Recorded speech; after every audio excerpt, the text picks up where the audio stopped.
we all need to stick together because, as we know, women together are the future. And I truly believe that. And I learned that from my mother. Thank you. Every time people say, what was the inspiration to your company? It was my mother. Where did you come up with the designs? My mother. Every single thing comes back to my mom. But really, I was a tomboy growing up on a farm and had very glamorous parents. In a tree. I lived outside. I had 3 brothers, and I had no interest in fashion. But I had very fashionable parents, and so I would always watch my mother get dressed, and I would be in awe. And you'd come out in this gold lame outfit. I will never forget it. So neither will I.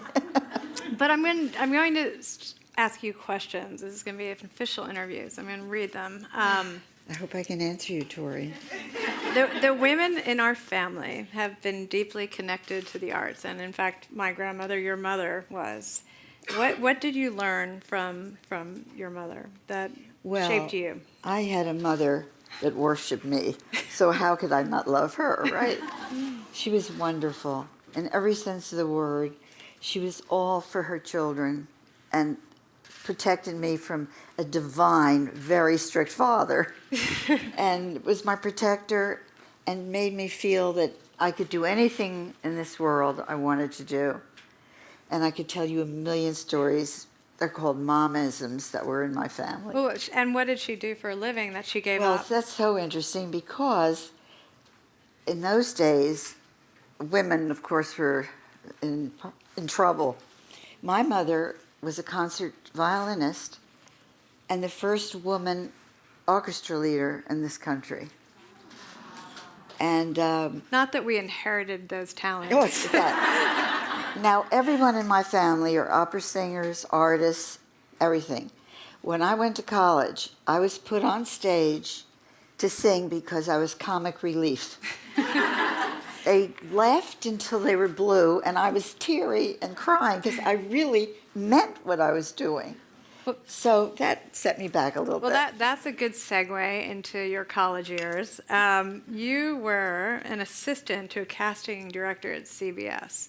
After college. After college, sorry. Yeah. After college. That could not have been an easy job. That being was a woman. Empowering. It was? Yes. And even though you're an assistant, you got a lot done. I wasn't an assistant. I was a receptionist. Okay. However, and that was the beginning of knowing the power I had. That I used to, everyone thought it was so outgoing and so this and so that.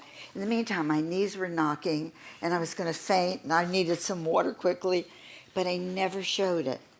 But when I got this job, it was amazing. I was the receptionist for the casting director of CBS. Now, you don't think that's much. When I tell you every actor from Marlon Brando and Steve McQueen on down and up wanted their resume on Robert Dale Martin's desk, and I was the only one that could give it to them. And Bob Martin was a divine man and totally for me, and stayed my best friend for years. So I always think my mom could have been an incredible entrepreneur, and you were. But you decided to be a stay-at-home mom yourself. Oh, that was and give up an important to me. acting career, and you had a radio station. But if you were to press rewind, what would you be today? I would be what I was because I was very gratified. I had many interests that I could do from my home and still be the mother I wanted to be, because I absolutely adored my children, which meant they adored me because I wouldn't have it any other way. But I could do and share with them all the things that I loved, from gardening to our kennel. Yeah, well, not many people know that. My mom had a kennel with my father, and we had, at any given time, 40 German Shepherds. And so I was always outside playing with puppies, and you had Grand Victors. I whelped 100 litters. And showed them. So it was a business. It was. Yes, we turned, business. Sort of. It was just what it cost us to feed them, but you can say we didn't make too much, but it was a business in that I learned how to do things, as I did, if we can segue into my flower business, that I I had a father that adored flowers. He was a very strict judge, lawyer and a judge, but he loved his gardens when they were victory gardens, which none of you know about, but that's what they were called in the Second World War. And he introduced me to gardening, and I was passionate about that too. So, And you started a flower business. And can I just tell one sure. story? Please do. Mom started a flower business and realized that you didn't have enough help to help you with your very big event in Atlantic City.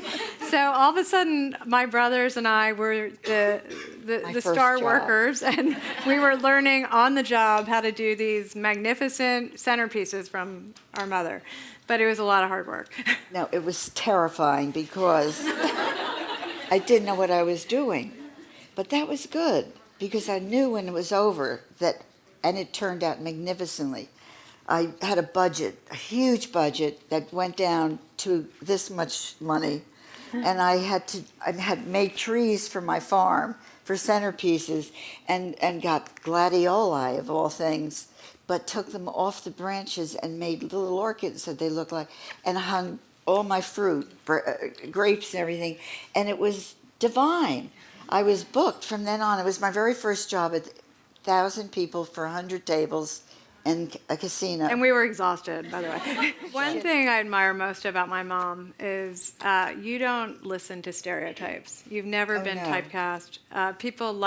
There's perception and there's reality. And I think for me, I've experienced that people have a very different perception of who I am. And I hope they're pleasantly surprised once they get to know who I am. And Mom, I've learned that from you because you have been fearless your whole life. You've been your own person. You moved out to a farm in the middle of nowhere where we grew up to do your own thing and be about family. So tell me about how you've remained so fearless throughout your life. I've always had energy, had to put things. I wanted everything, and I was passionate about a lot of things. My gardening, I was passionate about my children, I was passionate about my husband. There were so many things, and I felt the farm, and of course I had to have a farm for my dogs, our dogs, which was an accident that we got into dogs, but that's another story. I'll tell the story. Well, I had a boyfriend. Oh, no, maybe not. No. And we had a big fight, and we broke up. And then I went back to New York and blah, blah, blah, blah. And anyway, we made up. He said, Reva, while you were gone, I was very lonely, so I bought a dog. I've never heard this story exactly. Well, that's how we got into dogs. I didn't even know that. That's a very different. There's a lot of things you don't know about yet. I always ask entrepreneurs, what is the most valuable thing that you can get? And it's always advice and mentors. So you're my mentor. What would be the advice you would tell women that want to start a business or that have an idea? First of all, you have to like yourself, and you have to have a goal. And it may change as you move on, but you have to know that you're a terrific person inside, and no one can take you down.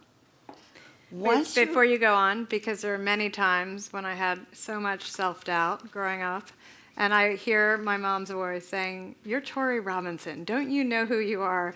Every single time. And building up yourself and building up your children or your friends or your loved ones is so important. But you have to really believe in yourself. And I think I learned that from you. And certainly you've said it thousands of times to me. At least. But I must say, when Tori was little, she was like a koala bear. She was so shy, and she would hang onto my leg like a koala bear. I felt like I had 3 legs, and I walked with her that way. I'm still very shy, and I've learned, I think it's all about being out of your comfort zone. And certainly with all these incredible women in business, to perpetually be out of your comfort zone is something I think we're all used to. I'm not sure about you. You seem pretty comfortable. You're Very comfortable impressive. everywhere. But that's a gift. And I think for me, it's taken a long time to even feel comfortable about speaking in public, to speak to women about some of the issues that we all face and some of the challenges. And I look at you, Mom, and it's been such a role model. You seem to do it so effortlessly. Look at a good mother I've been all my life to you.